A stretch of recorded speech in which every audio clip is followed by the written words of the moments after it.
In this part 3, we will try to understand in detail the importance of the second schedule of the Criminal Procedure Code from the point of view of understanding Criminal Procedure Code in the real sense of the term.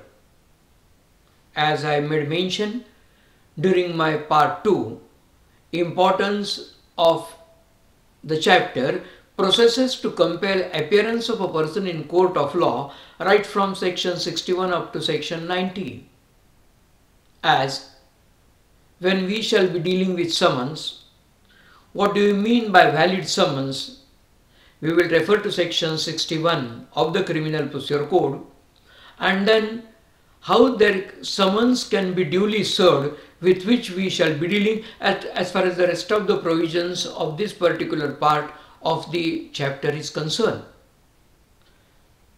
There can be direct service of the summons, what is known as personal service of the summons. If the person is not available, the summons can be served upon any adult male of the family, adult male member of the family, and servant is not a member of the family within the meaning of this section when you refer to the explanation as far as section 64 of the Criminal Procedure Code is concerned. And then, if not, there can be what is known, this method is known as extended service of summons. But if there cannot be personal service of summons, extended service of summons, then there can be what is known as substituted service of summons. How there can be service with respect to the government servant, how there can be a servant with respect to the corporate body, how the summons can be served within the jurisdiction, how the summons can be served outside the jurisdiction. Yes, all this you learn when you start right from section 61 up to section 69. And section 69 makes it very clear that whenever a witness is required to be served, along with maybe personal, extended or substituted service of the summons, the court may pass an order to send a copy of the summons by registered post acknowledgement due. Yes. But then by reading right from section 61 up to section 69, why a person is required to remain present in a court of law? Which is the court where he is supposed to remain present? What is the purpose for which he is supposed to come to the court of law? Whether he is supposed to depose evidence in the capacity of a witness on behalf of the prosecution or witness on behalf of the defense. What is the nature of the offense for which he has been called to depose evidence in a court of law is nowhere mentioned right from section 61 up to section 69 of the Criminal Procedure Code.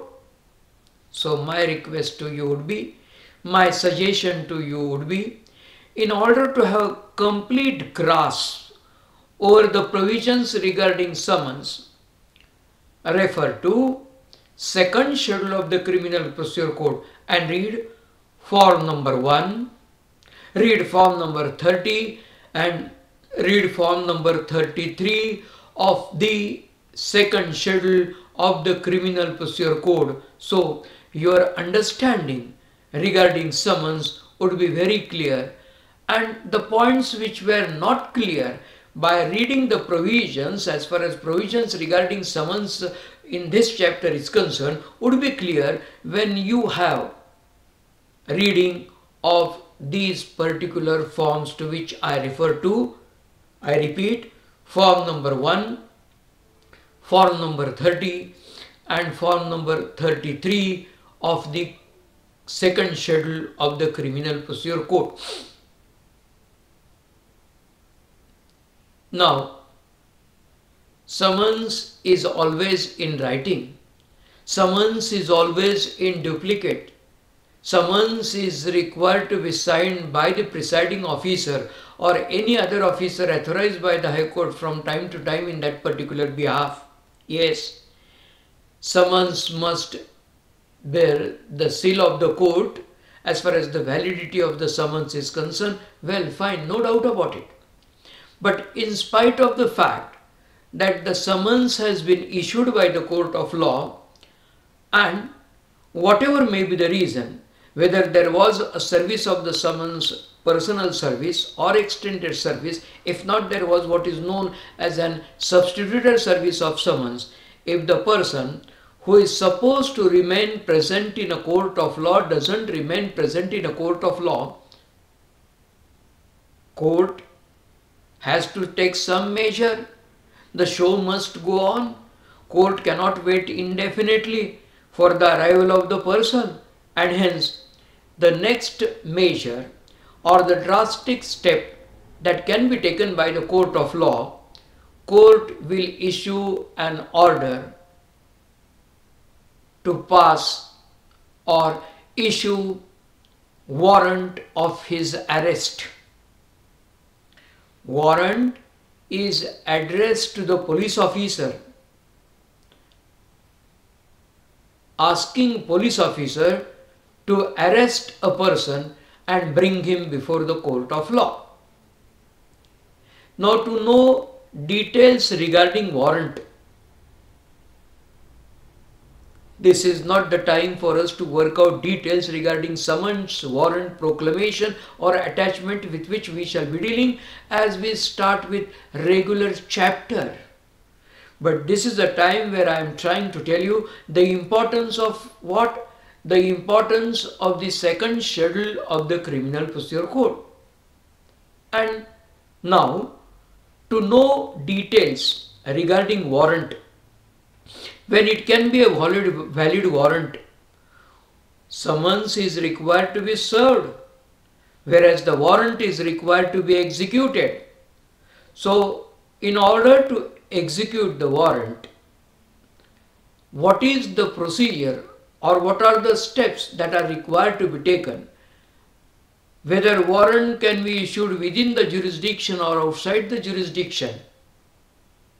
What is the distinction between summons and warrant? All these details we shall be dealing, no doubt about it. But once you are dealing with the provisions regarding warrant, as I have already told you, immediately refer to your Bare Act and read right from section 70 up to section 81. Once you are read, you will have some difficulties. The fundas regarding warrant may not be clear. For the purpose of making your fundas clear, the time for us to have or refer to the next part during course of time.